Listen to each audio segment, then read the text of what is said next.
மரத்து மேல ஏறாதீங்க, இறங்குனாதான் முத்தம் கொடுப்பேன்னு. அந்த மாதிரி நீங்க இதெல்லாம் பண்ணாதீங்க, உங்க எல்லாருக்கும் முத்தம் கொடுப்பேன்னு கூட ஒரு அறிக்கை கொடுக்கலாம். I am not a virtual warrior.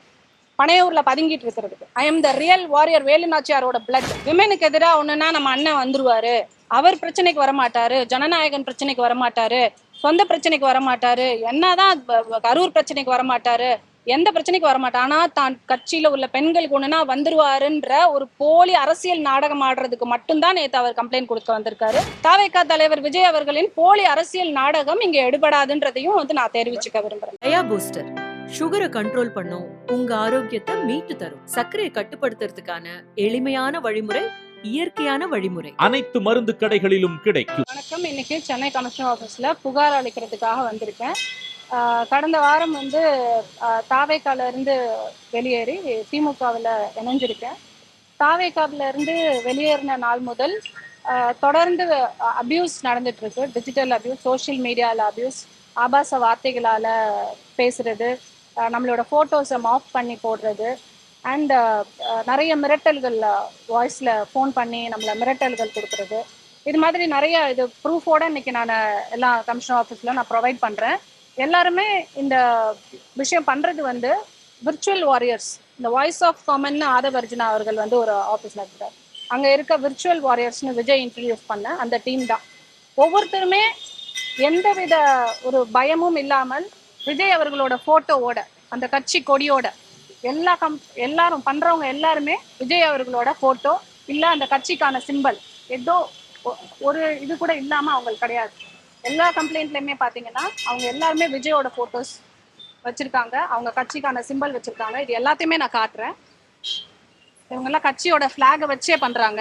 இந்த மாதிரி பர்சன்ஸை யாருமே இது வரைக்கும் கண்டித்து, கட்சியோட நிர்வாகிகள் இல்லை டிவிகேவோட சீஃப் விஜய் அவர்கள் கண்டிச்சோ கண்டனம் தெரிவிச்சோ இல்லை பார்ட்டிக்கும் இவங்களுக்கும் சம்மந்தம் இல்லைன்னோ எந்தவித கம்ப்ளைண்ட்டும் இது வரைக்கும் ரைஸ் பண்ணலை.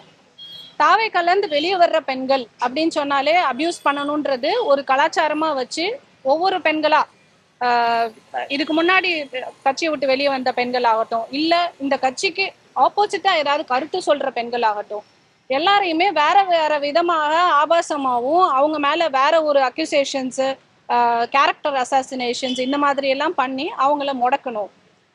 எல்லா இதுலேயுமே உன்னோட பொலிட்டிக்கல் கேரியர் க்ளோஸ், உன்னோட பர்சனல் விஷயங்கள் எல்லாமே க்ளோஸ், இனிமேல் எல்லாத்தையுமே டிக் பண்ணி எடுக்க போகிறோம். இந்த சிபிஐ என்கொயரி பண்ணுற மாதிரியும் என்னமோ நாங்கள்லாம் அரசியலுக்கு வர்றோமா, இல்லை நாங்கள்லாம் தப்பு தண்டா பண்ணி வந்தோமா. கடந்த ஒரு வருடத்துக்கு மேலே நம்ம தாவேக்கால இருக்கோம். அன்னைக்கெல்லாம் உங்களுக்கு என் மேலே எந்த அக்யூசேஷன்ஸும் இல்லை. அன்னைக்கு அக்காவாக தெரியும். கட்சியை விட்டு வெளியே வரும்போது உங்களுக்கு இத்தனை விதமான அக்யூசேஷன்ஸ் கொடுக்கணுன்ற அளவுக்கு வரீங்கன்னு சொன்னால் இதெல்லாம் கண்டிக்க வேண்டிய கடமையும் பொறுப்பும் தாவேகா தலைவர் விஜய் அவர்களுக்கு உண்டு. தார்மீக பொறுப்பு அவர் ஏற்கணும். இந்த அக்கௌண்டபிலிட்டி அவர் எடுத்துக்கலனா அந்த லீடர்ஷிப் குவாலிட்டியே, அந்த லீடர்ஷிப்ன்ற பேருக்கே ஒரு பெரிய கொஸ்டின் மார்க் இருக்கு. ஸோ இதை அவர் கண்டிக்கணும். அட்லீஸ்ட் நீங்கள் கண்டிச்சு ஒரு வீடியோவோ ஆடியோவோ ஆர் ஒரு லெட்டராது இதை நான் டினை பண்ணுறேன், இது என்னோட பார்ட்டி பீப்புள் கிடையாது, இல்லை இந்த மாதிரி பண்ணுறவங்கள நான் இவர் எப்போவுமே சொல்லுவார், மரத்து மேலே ஏறாதீங்க, இறங்குனாதான் முத்தம் கொடுப்பேன்னு. அந்த மாதிரி நீங்கள் இதெல்லாம் பண்ணாதீங்க, உங்கள் எல்லாருக்கும் முத்தம் கொடுப்பேன்னு கூட ஒரு அறிக்கை கொடுக்கலாம். ஸோ இந்த மாதிரி விஜய் அவர்கள் இந்த யங்கர் ஜென்ரேஷன் ஜென்சி கிட்ஸை கண்டினியூஸாக இது மாதிரி ஒரு ட்ரெண்ட் செட்டிங்கை கொண்டு வந்துட்டு இருக்காரு. இது சமுதாயத்துக்கு, நம்ம கலாச்சாரத்துக்கு, தமிழ்நாடு பெண்களுக்கு இது ரொம்ப கேடான ஒரு விஷயம். இன்னைக்கு வரப்போற எனர்ஜி லாக்டவுன்ன்ற ஒரு அபாயத்தை விட தாவேகா ஒரு பெரிய அபாயகரமா ஒரு விஷயமா பாக்குறேன். இந்த மாதிரி விஷயங்களை, இந்த மாதிரி கலாச்சாரங்களை இன்டியூஸ் பண்ணி அதை ஆதரிச்சு விஜய் அவர்கள் மௌனம் காப்பது ஏன்? நேற்று இரவு டிஜிபி ஆஃபீஸ்ல ஒரு கம்ப்ளைண்ட் கொடுத்துருக்காரு பொன்ராஜ் அவர்களோட ஸ்டேட்மெண்ட்டுக்காக. நான் பொன்ராஜ் அவர்களுக்காக வக்காலத்து வாங்கியோ அவரோட ஸ்டேட்மெண்ட் கரெக்டுன்னு சொல்லியோ வாதாட வரல. அவரோட ஸ்டேட்மெண்ட் கண்டனத்துக்குரியது தான். பட் அவருக்கும் திமுகவுக்கும் என்ன சம்பந்தம்? திமுக நிர்வாகியா அவரு கிடையாது. எந்தவித எதுவுமே இல்லாமல் திமுக தான் இது எல்லாத்துக்குமே காரணம். எல்லாம் அவர் வீட்டில் ஒன்று நடந்தாலும் சரி, அவர் மனைவி கம்ப்ளைண்ட் கொடுத்தாலும் சரி, கட்சியை விட்டு யாரும் வெளியே வந்தாலும் சரி, எல்லாத்துக்குமே இந்த ஒரு கட்சி தான் காரணம் அப்படின்ற ஒரு பிளேம் அக்யூசேஷன்ஸை வச்சுட்டே வராங்க. இது தொடர்றது நல்லது கிடையாது. இதை சட்ட ரீதியாக சட்டத்தையும் நீதித்துறையும் மதித்து இதை கம்ப்ளைண்ட்டாக கொடுக்குறோம். ஏன்னா இதெல்லாம் நம்ம போய் கரெக்ட் பண்ணுற இடத்துல நம்ம இல்லை. ஸோ சட்டம் தன் கடமையை செய்யும், நீதித்துறையை நம்பி தான் இந்த கம்ப்ளைண்ட்டை கொடுத்துருக்கோம். நன்றி. ஆமா ஆமா, அவர் தானே அதுக்கான அக்கௌண்டபிலிட்டி எடுத்துக்கணும். அவருக்கு கீழே இருக்க ஆட்கள் பண்றாங்க, அவருக்கு கட்சி கொடியை வச்சு பண்றாங்க, அவரோட போட்டோஸ் விசில் சின்னம் இத்தனையும் வச்சு பண்றாங்கன்னா அப்ப எந்த வித அத்தாரிட்டியோட பண்றாங்க? அவர் தானே அதுக்கு ரெஸ்பான்சிபிள். ஆமாங்க.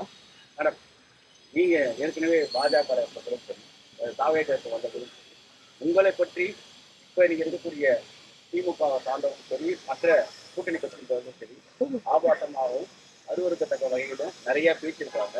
உங்களுடைய இன்ஸ்டா ரீல்ஸ் வீடியோக்கெல்லாம் எடுத்து போட்டு ஒரு முன்னணி இந்த பத்திரிகை கூட செய்து வச்சு அதை பத்தி கூட ஆபாசமாக பேசியிருக்காங்க.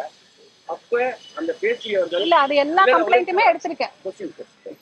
அந்த அப்போது அந்த கட்சி தலைவர்களையும் நடவடிக்கை எடுக்கிறதா ஏன் நீங்க சொல்லல? இப்ப ஏன் விஜய் சொல்றீங்க? எந்த கட்சி தலைசி பெண்களை ஆபாசமா பேசுறதும், ஒருத்தர கேரக்டர் அசாசினேஷன் நடிகைகளை பேசுறதும் தமிழ்நாட்டுல பார்க்காத விஷயம் கிடையாது. இது புதுசு இல்லை. அதுக்காக ஒவ்வொரு நடிகையும் என்ன நீ இப்படி பேசுவியா, என்ன நீ அப்படி சொல்லுவியா, இந்த பத்திரிகையில் இப்படி எழுதுவியான்னு நம்ம விளக்கம் கொடுக்க முடியாது. ஏன்னா கிசுகிசுக்கள் தவறுதலா ஒரு பத்திரிகைகள்ல எழுதுறது இது காலங்காலமா நடந்துட்டு இருக்கு. அதுக்கான விளக்கம் எல்லாம் ஒவ்வொரு நடிகையும் கொடுக்க ஆரம்பிச்சா பத்தாது. உங்களை பற்றி ஒருத்தர் பேசுறாரு, பத்திரிகையில வருது, இப்போதைக்கு நெறியாளர் திமுக சேர்ந்திருக்கிற ஒரு நெறியாளர் பேசுறாரு. அதை வைத்து உங்களை ஆபாசமாக நிறைய நேரத்தில் செட் பண்ணாங்க. அந்த டைம்ல அந்த கட்சியை சார்ந்த தலைவரை கண்டிக்காத நாச்சியார் இப்பொழுது ஏன் தாவேக்காவை எந்த கட்சியை சார்ந்து எழுதுனாங்க? இப்ப நீங்க திமுக இருக்கீங்கல்ல, திமுக நிறைய இருக்கு, இப்ப கூட எடுத்து திமுக இருந்து எடுத்து எழுதுறாங்க அப்படின்னு சொன்னா திமுக தலைவர் மேல நம்ம கண்டனம் தெரிவிக்கலாம். யூடியூப்ல உட்கார்ந்து பேசுறவங்க எல்லாம் அந்த சேனல்ல உட்கார்ந்து பேசுவாங்க, இந்த சேனல்ல உட்கார்ந்து அதெல்லாம் பார்த்து அதுக்கெல்லாம் ஒன்னொன்னுக்கும் கம்ப்ளைண்ட்டுக்கெல்லாம் நம்ம ரிப்ளை கொடுக்க முடியாது இல்லையா? ஒரு விஷயம் உங்களுக்கு பரவுது, அந்த விஷயத்தை போட்டு இங்கதானா இதுதான் நாச்சியார் அப்படின்னு சொல்லிட்டு சமூக வலைத்தளத்துல பரப்புறாங்க. நீங்க சொன்னதெல்லாம் நான் பார்த்தேன். பட் நான் திருப்பியும் ஒண்ணு சொல்லிக்கிறேன், ஒரே நிமிஷம். நான் இன்னைக்கு இந்த கம்ப்ளைண்டோட எல்லாத்தையுமே நினைச்சிருக்கேன். இந்த யூடியூப்ல உட்கார்ந்து நான் உங்க எல்லாருக்கும் தெரிஞ்சதுதான், இந்த பஸ்ல தொங்கிட்டு போற பசங்களை அடிச்சு அந்த ஒரு கேஸ் ஆச்சு, அதுல கைதான இந்த அரெஸ்ட் போட்டோஸ் இதெல்லாம் வச்சு இவங்க இதுக்காக அரெஸ்ட் ஆனாங்க, அதுக்காக அரெஸ்ட் ஆனானுங்கன்னு சொல்லிட்டு போலியா எனக்கு ப்ரூஃப் இருக்கு, சோர்சஸ் இருக்குன்னு 4 பேப்பர் கொண்டு வராங்க. ஓகே, 4 ப்ரூஃப் இருக்கு, சோர்சஸ் இருக்குங்கவங்க யூடியூப் சேனல்ல உட்காந்து பேசாம நேரா கமிஷனர் ஆபீஸ்ல கம்ப்ளைண்ட் கொடுத்து என் மேல அக்யூசேஷன்ஸ் இருக்கு, இல்ல இந்த பெண் தவறானவங்க, இந்த பெண்ணு மேல இவ்வளவு புகார்கள் இருக்கு, இவங்க வெளியில நடமாடவே கூடாதுன்னு கூட கம்ப்ளைண்ட் கொடுங்க. I am ready to face. என் மேல அக்யூசேஷன்ஸ் இருக்கா, யாரையும் பயந்து ஓடி போயோ இல்ல எந்த கேள்விக்கும் இந்த கேள்வி என்கிட்ட கேட்க கூடாதுனோ, என்னென்ன கேள்வி கேட்க போறீங்கன்னு மீடியால கேட்டுட்டோ பேசுற பெண் நான் கிடையாது.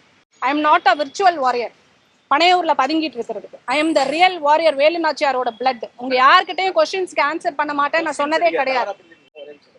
நெறியாளரையோ பத்திரிகை நான் பேசல, திருப்பி சொல்றேன், நீங்க திமுக சேர்ந்ததுக்கு கூட அந்த வீடியோ திருப்பி ஷேர் பண்ணி இது தேவையில்லாதது அப்படின்னு சொல்லிட்டு எல்லாருமே பகிர்ந்தாங்க. அந்த அனுப்புறேன், வாட்ஸ்அப்ல அனுப்புறேன், பாருங்க.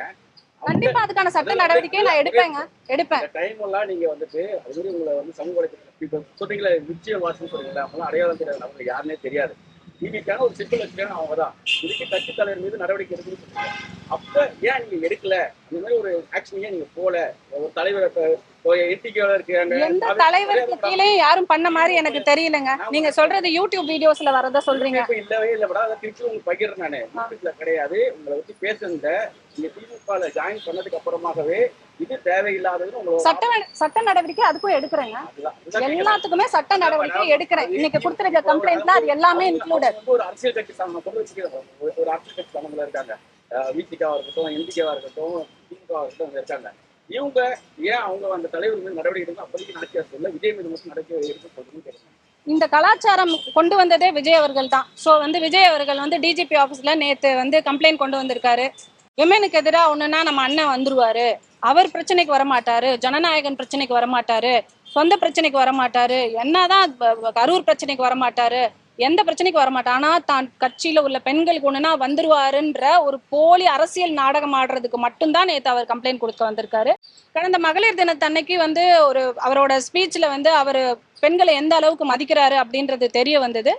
ஸோ அதையெல்லாம் நான் அந்த கட்சியில அவர் பேசினதை எதிர்த்து பெண்களுக்கான மரியாதை இல்லைன்றத சொல்லி வெளியே வந்தது பெண்களின் ஓட்டை பாதிக்கும், ஒரு பெரிய தாக்கம் ஏற்படுது. பெண்களிடையே வந்து நிறைய ஒரு அதிருப்தியை நிறைய பேர் தெரிவிச்சாங்க.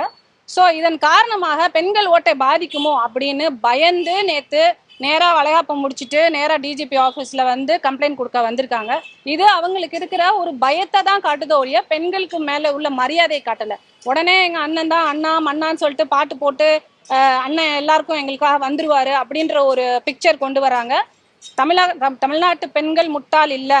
தமிழ்நாட்டு பெண்கள் மிகச்சிறந்த அறிவாளிகள், தேர்ந்த அரசியல்வாதிகள். அவங்கள தேர்ந்தெடுத்து தனக்கு தலைவராக யார் இருக்கணும்ன்ற தேர்ந்தெடுக்கிற தகுதி தமிழ்நாட்டு பெண்களுக்கு நிறைய உண்டு. அதனால வந்து தாவேகா தலைவர் விஜய் அவர்களின் போலி அரசியல் நாடகம் இங்க எடுபடாதுன்றதையும் வந்து நான் தெரிவிச்சுக்க விரும்புறேன். சொன்னாங்க அவங்க தலைவர் வந்து கண்டிக்கல அப்படிங்கிறது விஜய் மேல நடவடிக்கை ஓகே. நீங்களும் வந்து மகளிருக்காக நிறைய கண்டனம் தெரிவிச்சிருக்கீங்க. இதையே வந்து 2 வருஷத்துக்கு முன்னாடி அமைச்சர் பொன்முடி வந்து அது மாதிரி பெண்களை குறித்து அவதூறா பேசினாரு.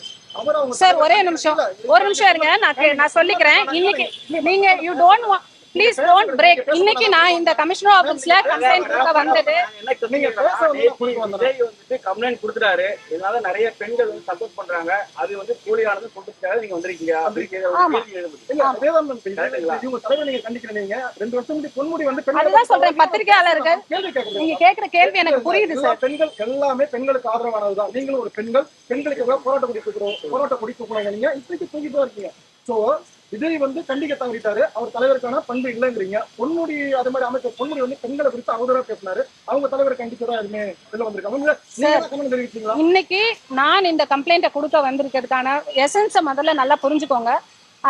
நீங்க கேக்குற கொஸ்டின்ஸ்ல வந்துட்டு இந்த நான் இன்னைக்கு கொடுக்க வந்திருக்க புகாரோட அந்த வேல்யூ உடஞ்சிடக்கூடாதுன்னு நினைக்கிறேன். இன்னைக்கு ஒரே ஒரு விஷயம் தான். ஆன்லைன் அபியூஸ், சோசியல் மீடியால அபியூஸ், ஆபாசமா பேசுறது, போட்டோஸ் ஆஃப் பண்றது, நம்மளை பற்றி கேரக்டர் அசாசினேட் பண்றது, இது ஒரு பெண்ணுக்கு எனக்கு மட்டும் இல்லை, இதுக்கு முன்னாடியும் நிறைய பேருக்கு நடக்குது, இனிமேலும் நடக்கும். இதை தவிர்க்கும் விதமா நடந்துக்கணும். விஜய் அவர்கள் அந்த அக்கௌண்டபிலிட்டி எடுத்துக்கணும். இதுதான் இன்னைக்குள்ள எசன்ஸ். இதை பிரேக் பண்றதுக்காக நீங்க நிறைய கொஸ்டின்ஸ் கேட்கலாம். பட் அது நம்ம இன்னொரு விஷயத்துல நம்ம பேசலாம். ஒரு நெறியாளர் மேடம், ஒரு சிம்பிள் மேட்டர், ஒரு வார்த்தை நெறியாளர் ஒரு விவாதம் நடக்குது. ஒரு எம்பி அவர்கள் வந்துட்டு ஒரு கேள்வி கேட்கிறாங்க. அது வைரல் ஆயிடுது. அந்த நெறியாளருடைய ஒரு புகைப்படத்தை ஆபாசமாக அவர் குடும்பத்தை பற்றி தான் பேசுறாங்க. இது யாருக்குனாக்கா ஆளுக்கூடிய இதை கண்டிக்கல அப்படின்னு சொல்லிட்டு தலைவர் புகார் கொடுக்க முடியுமா? அந்த கொடுக்கலாம். நான் கொடுத்திருக்கேன்.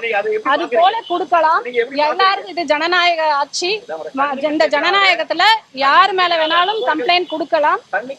நான் கொடுக்குறேன். இது ஏன் அவங்க கொடுக்கல, இது ஏன் இவங்க கொடுக்கலன்றதுக்கு நான் பதில் கொடுத்தா அது சரியா இருக்காது. கண்டிப்பா கொடுக்கணும். கொடுத்துருக்கீங்களா? நான் கொடுக்குறேன். இன்னைக்கு கொடுக்குறேன். ஏன் நேத்து கொடுக்கல? அதுதான் நெறியாளர்கள் நல்லா தெரிஞ்சுக்கோங்க. ஒரு பெண் புகார் அளிக்க வந்தா ஏன் நேத்து வரல, ஏன் நீ முந்தா நேத்து வரல? மீட்டூல போய் ஒரு நிமிஷம் சார் ப்ளீஸ் வெயிட். மீட்டூல ஒரு கம்ப்ளைண்ட் கொடுக்க வந்தா ஏன் 1 வருஷமா சும்மா இருந்துட்டு கொடுக்குறீங்க? ஏன் டிவோர்ஸ் ஃபைல் பண்றீங்க? ஏன் 10 வருஷம் கழிச்சு டிவோர்ஸ் பண்றீங்க? இந்த மாதிரியான கேள்விகளை முதல்ல தவிருங்க. ஒரு பெண்ணுக்காக நில்லுங்க. நெறியாளர்கள் ஒரு பெண் ஒரு புகார் அளிக்க வந்திருக்காங்கன்னா அந்த பெண்ணை மதித்து அவங்க புகார் கொடுக்க வந்த எசன்ஸ் என்ன அதை மட்டும் தான் எடுக்கணுமோ ஒழிய அவங்க முந்தா நேத்து வரல, நேத்து அந்த கட்சியில இருந்தாங்க, நாளைக்கு இந்த கட்சியில இருக்காங்கன்றது இது அனாவசியமா நினைக்கிறேன். இன்னைக்கு இந்த பிரஸ் மீட்டோட நோக்கம் ஆன்லைன் அபியூஸ், விர்ச்சுவல் வாரியர்ஸை கண்டிக்கணும். விஜய் அவர்கள் கண்டனம் தெரிவிக்கணும்.